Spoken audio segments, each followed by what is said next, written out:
नमस्कार, प्रणाम, स्वागत है आप सभी का एक बार फिर से बोधिसत्व पीसीएस में। मैं हूं आपका होस्ट एंड दोस्त अमरिंदर तिवारी। मुझे आशा है आप सब लोग अच्छे होंगे और अपने प्रिपरेशन के प्रति, जो कि आपका मूल कर्तव्य है, डेडिकेटेड होंगे माय डियर फ्रेंड। D1 से, जिस दिन से मेरा ऑफलाइन सेंटर यहाँ पे विकना पहाड़ी पटना 4 रिमझिम होटल के बगल में खुला है, बच्चे क्वेरी करने के लिए आते हैं तो उनका एक प्रश्न ये भी होता है कि सर एसए को कैसे टारगेट किया जाए। या बहुत सारे बच्चे ऐसे आ रहे हैं कि सर आप एसए के लिए स्पेशल बैच कब से लॉन्च कर रहे हो। तो ये वीडियो लेक्चर ना काफ़ी इंपॉर्टेंट होने वाला है। जब से बीपीएससी ने अपने आप को डायनेमिक बनाया है, काफ़ी सारे चेंजेस ला के अच्छे खासे बच्चे जो है परेशान हो गए हैं इन चेंजेस के बदौलत। तो इन सारी चैलेंजेस को मिटिगेट करेगा ये वीडियो कि एसए को कैसे आप टैकल करो। D1 से आपको कैसे एसए को टारगेट करना है, कैसे अपने पर्सनालिटी को, अपने नजरिए को चेंज करना है ताकि आपका होलिस्टिक प्रिपरेशन हो और एसए को आप ईज आउट कर सको, एसए के प्रिपरेशन को आप ईज आउट कर सको माय डियर फ्रेंड। तो काफ़ी इंपॉर्टेंट ये सेशन होने वाला है, बने रहिएगा शुरू से लेकर लास्ट तक। एसए से संबंधित आपकी जो भी क्वेरी है ना इस पार्टिकुलर वीडियो में वो रिजल्व होने वाली है माय डियर फ्रेंड। तो चलिए शुरू करते हैं। शुरू करने से पहले आपसे रिक्वेस्ट है, if you are new at my channel then subscribe the channel and hit the bell icon for all the notification my dear friend. Before starting today's topic, मैं एक इंपॉर्टेंट अपना थोड़ा सा प्रमोशन करना चाहूँगा, समय दीजिएगा। हमारा 70वीं बीपीएससी फाउंडेशन बैच शुरू हो रहा है 5 फरवरी से, ऑनलाइन और ऑफलाइन मोड दोनों में, जिसके फीचर्स हैं ऑल एनसीईआरटी कवर कराई जाएंगी 6ठी से 12वीं कक्षा तक। Standard book for mains examination, weekly test, personal guidance, 1-to-1 conversation कर सकते हो किसी भी टॉपिक से रिलेटेड आप मुझसे डायरेक्ट और कभी भी माय डियर फ्रेंड, ठीक है। इसके बाद weekly the Hindu editorial analysis, current affairs for pre and mains examination, SC answer writing practice for mains examination. Offline centre पे भी विजिट कर सकते हैं या ऑनलाइन कॉल कर सकते हैं हमसे जुड़ने के लिए। 97-170-58-805 हमारा नंबर है। हमसे जुड़ के आप अपने प्रिपरेशन का पेस और स्टैंडर्ड दोनों मेंटेन कर सकते हैं। साथ में 4 फरवरी से प्रीलिम्स स्पेशल टेस्ट सीरीज और मेंस स्पेशल टेस्ट सीरीज 5 फरवरी से शुरू किया जा रहा है। तो आप कोई भी बैच लेना चाहते हैं तो हमारे ऑफलाइन सेंटर विजिट कर सकते हैं या डायरेक्ट आप इस नंबर पे 97-170-58-805 इस नंबर पे कॉल करके हमसे जुड़ के आप अपने प्रिपरेशन का पेस और स्टैंडर्ड दोनों मेंटेन कर सकते हैं। ये हो गया हमारा प्रमोशन। अब आ जाते हैं हम मुख्य मुद्दे पे, एसए को कैसे टारगेट किया जाए। क्या कोई स्पेशल बैच आप लेके आ रहे हो सर? तो मैं आपको बताना चाहूँगा, देखो पैसा सब लोग अपने सर्वाइवल के लिए काम करते हैं। सब कोई बिना आपके मॉनेटरी सपोर्ट के कोई चीज़ अर्न नहीं कर सकती, आप कहीं भी जाते हो। लेकिन मेन ध्येय जो है ना, मेरा मेन ध्येय है आपका अपलिफ्टमेंट। मैं चाहूँ तो अभी एसए का बैच शुरू कर दूँ, बहुत सारे 40-50 बच्चे यूं ही जुड़ जाएंगे। लेकिन मेरा टारगेट है कि केवल एसए के लिए कोई स्पेशल बैच लाके 20-30 टॉपिक आपको पढ़ा दूं और उस टॉपिक से हटके कोई मतलब टॉपिक ऐसा पूछ दे जिसका फीड आपके पर्सनालिटी में ना हो, उससे संबंधित कोई नज़रिया डेवलप ना हो, तो आपका टोटल 10,000-20,000 रुपया इन्वेस्ट करना जो है पानी में चला जाएगा माय डियर फ्रेंड। तो ऐसे केवल आपकी जानकारी को लेकर पूछी गई कोई चीज़ नहीं होती है कि आपने क्या पढ़ा है और उसी टॉपिक से पर्टिकुलर ऐसे पूछता है, ऐसे कभी पॉसिबल नहीं हो सकता है। आप थ्रू आउट जर्नी D1 से जो भी आप प्रिपेयर करते हो, चाहे देखो एक सोसाइटी होती है, उस सोसाइटी का हिस्सा क्या है? मनुष्य, और मनुष्य से ही ओवरऑल देखा जाए तो सोसाइटी का निर्माण होता है। तो सोसाइटी के जितने भी आयाम होते हैं किसी भी टॉपिक से रिलेटेड आप समझ लीजिए, चाहे वो सामाजिक हो, आर्थिक हो, राजनैतिक हो, सांस्कृतिक हो, मनोवैज्ञानिक हो, वैज्ञानिक हो, किसी भी तरीके के आयाम हो, सारे आयामों की जानकारी आपको होनी चाहिए। और ये जानकारी किताबों को पढ़ के आएगी, अनेक तरीके की किताबों को पढ़ के आएगी, सोसाइटी को ऑब्जर्व करके आएगी और उस तरीके का टेम्परामेंट, टेम्पो डेवलप करे अपने आप के पर्सनालिटी में, ताकि किसी भी टॉपिक से संबंधित अगर ऐसे पूछे तो आप उसे इजीली लिख सको। अब मैं आपको बताऊंगा, देखिए एसए के लिए ऑब्वियस एक मास्टर क्लास होता है जिसमें बताया जाता है कि किसी भी आयोग के द्वारा, let's say we are talking about BPSC, तो बीपीएससी आयोग के द्वारा कितने तरीके के एसए पूछे जाते हैं और उन एसए का आपको भूमिका कैसी लिखनी है, मेन बॉडी पे किन किन बातों का ध्यान रखना है और निष्कर्ष पे किन किन बातों का ध्यान रखना है। ये हो गया मास्टर क्लास में अमूमन हम लोग बताते हैं, कोई भी टीचर आपको बताएगा, ठीक है। लेकिन उसके बाद ये तो केवल आपको फॉर्मूला बता दिया गया ना, उस फॉर्मूले का यूटिलाइजेशन कैसे करना है। और ये कोई अर्थमेटिक फॉर्मूला नहीं है कि हाँ, उन कुछ बेसिक तथ्य हैं जो हर एक सेक्टर में लागू होते हैं, हर एक टॉपिक पे लागू होते हैं, जैसे भूमिका में किन किन बातों का ध्यान रखना चाहिए, कैसे भूमिका आपको लिखनी चाहिए, मेंस के जो मेन बॉडी होती है उसको कैसे आपको डील करना है, निष्कर्ष कैसे डील करना है, ये ध्यान रखना चाहिए, जिसका ऑलरेडी वीडियो मास्टर क्लास मेरे द्वारा बनाया जा चुका है। वीडियो के डिस्क्रिप्शन बॉक्स में उसका लिंक दिया गया है, आप उस पर क्लिक करके देख लेना। जो लोग भी मेरे से शुरुआती दिनों से जुड़े हुए हैं, मैंने पहले ही प्रिडिक्ट किया था 67वीं में कि एसए का पेपर ऐड ऑन होने वाला है। इससे का पेपर ऐड ऑन हुआ, 68वीं और 69 में काफ़ी लोगों को फायदा हुआ है। जो लोग भी हमसे हमारे द्वारा पढ़ के सिलेक्शन हुआ है उनका अच्छा खासा नंबर जो है आया है एसए में, या जो लोग कहीं रह गए हैं कुछ मार्क्स से एसए में अच्छे खासे नंबर आए, 180 80 176 175 ऐसे नंबर आए हुए हैं माय डियर फ्रेंड। तो काफ़ी अच्छा मार्क्स इसे कहा जा सकता है। तो ये हो गई। अब मास्टर क्लास का वीडियो नीचे वीडियो का डिस्क्रिप्शन बॉक्स में दिया हुआ है, देख लेना। जो नजरिया मैं देना चाहता हूं ना, ये नजरिया आपको कहीं भी कोई भी मार्केट में नहीं देगा माय डियर फ्रेंड। और ये मतलब ये मार्केटिंग से अबव है। ऑब्वियस आपको बात समझनी होगी डे वन से आपको कैसे एसए के लिए टेम्परामेंट आपको अपने पर्सनालिटी में एड ऑन करना है। Let's say we are talking about class 6 NCERT history, class 6 NCERT history, ठीक है। इसमें एक चैप्टर है राज्य राजा करके, ठीक है। राज और राजा करके एक चैप्टर है, राज्य राजा और सम्राट, ऐसे करके एक चैप्टर माय डियर फ्रेंड, ठीक है। अब ज्योग्राफी का भी मैं एग्जांपल दे देता हूं, हिस्ट्री का भी एग्जांपल दे देता हूं, इकोनॉमी का भी एग्जांपल दे देता हूं कि किसी भी टॉपिक को जब आप पढ़ो तो किस नजरिए से पढ़ो माय डियर फ्रेंड, ठीक है। ध्यान में रखना।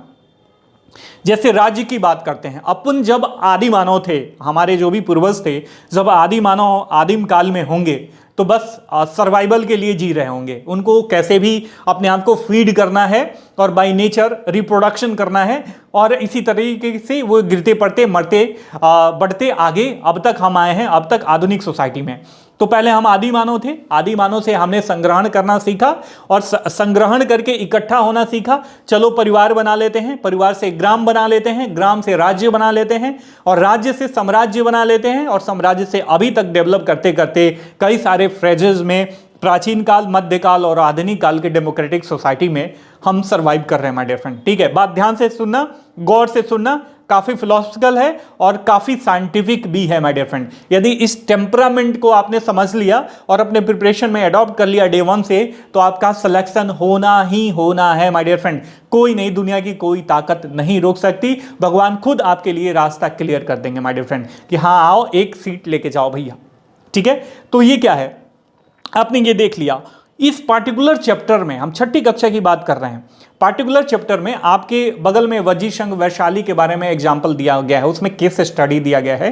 प्रीवियस वीडियो में भी मैंने बताया है, लेकिन जो चीजें इंपॉर्टेंट है मैं बार बार इसलिए बता रहा हूं आपको कि देखो, आपको सब कुछ जो है क्लास करके नहीं दी जा सकती।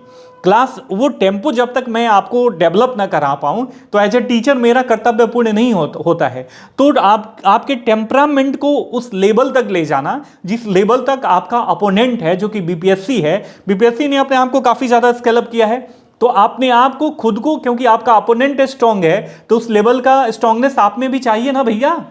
समझ रहे हो ना my dear brothers and sister. मैं आपके पेन को समझ सकता हूं, आपके चिंता को समझ सकता हूं, और इसी चिंता को मिटिगेट करने के लिए ये पार्टिकुलर डेडिकेटेड वीडियो 2 भी 10-15 मिनट का है, मैं बना रहा हूं आपके लिए, ठीक है। तो ध्यान से देखना। तो इसमें दिया हुआ है वैशाली के बारे में, ध्यान से देखो, बहुत ही आसान है, चीज़ों को समझो और देखो कैसे मैं नज़रिया आपका चेंज करता हूं। तो वैशाली के बारे में अमूमन आप सब लोग पढ़ते आ रहे होंगे बचपन से, 5वीं कक्षा से, कि ये वज्जी संघ की राजधानी थी और यहाँ पे कोऑपरेटिव एडमिनिस्ट्रेशन, दैट मीन्स सहकारी लोकतंत्र की बात नहीं, एडमिनिस्ट्रेशन का सहकारी प्रशासन की बात कर रहे हैं। तो सहकारी प्रशासन ये लोग करते थे। बहुत सारे प्रशासक, जो प्रशासकीय हेड थे, दैट मीन्स तत्कालीन राजा थे, वो मिलते थे, किसी एक टॉपिक पे परिचर्चा करते थे, और फिर क्या करते थे, उस टॉपिक पे डिसीजन लेके कि चलो इसको ऐसे एडमिनिस्ट्रेशन प्रोवाइड करना है, इस पे ऐसे प्रशासन चलाना है। तो वो लोग काम करते थे, जिसका नाम उन्होंने गणतंत्र दे दिया था। उसी के साथ में दिया हुआ है क्या, एथेंस और यूनान का एग्जाम्पल दिया हुआ है माय डियर फ्रेंड।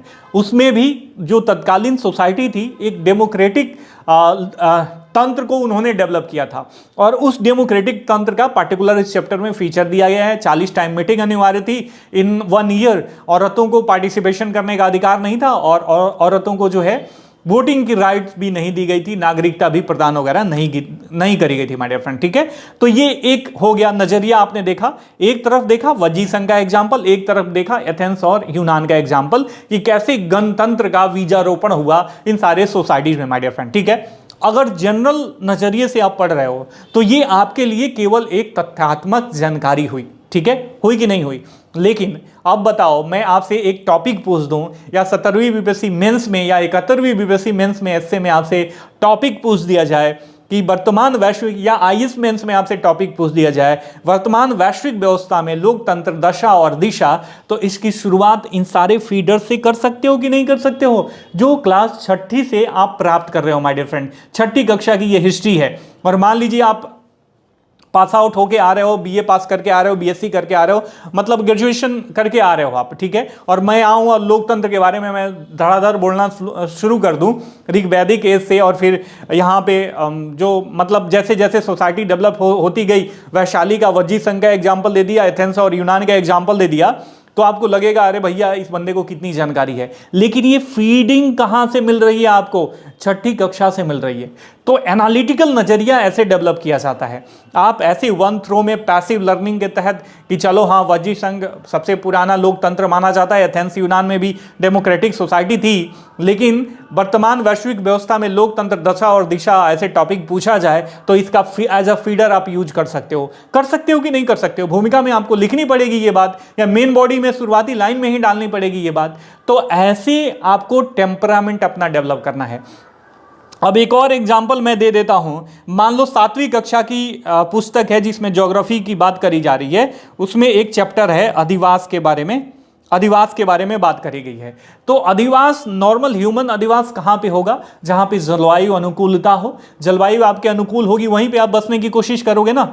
पानी की उपलब्धता हो, स्वच्छ वातावरण हो, फर्टाइल लैंड हो, यातायात का साधन हो, और आपके जो डेली नीड्स हैं, रिक्वायरमेंट्स हैं, उनको फुलफिल करने के लिए वहाँ पे संसाधन उपलब्ध हो, वहीं पे आप बसना चाहोगे कि नहीं बसना चाहोगे?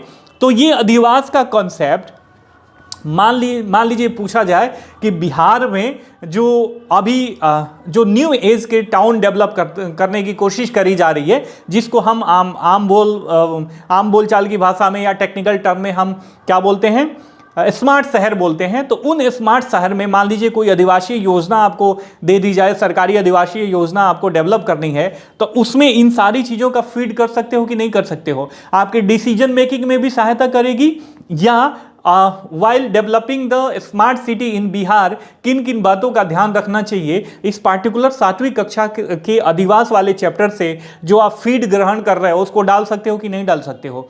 तो यही नजरिया है my dear friend. Throughout journey जो भी चीज़ें आप सीखते हो, चाहे इतिहास पढ़ के, नागरिक शास्त्र पढ़ के, चाहे आप आईआर पढ़ के डेवलप करते हो, सोसाइटी के बारे में जानते हो, ऑब्जर्वेशन करते हो, इकोनॉमी पढ़ते हो, साइंस एंड टेक पढ़ते हो माय डियर फ्रेंड, इन सारी चीज़ों का, फिलॉसफी पढ़ते हो, मनोविज्ञान पढ़ते हो, समाजशास्त्र पढ़ते हो, संस्कृति पढ़ते हो, तो इन सारी चीज़ों का इनपुट देना होता है ऐसे में।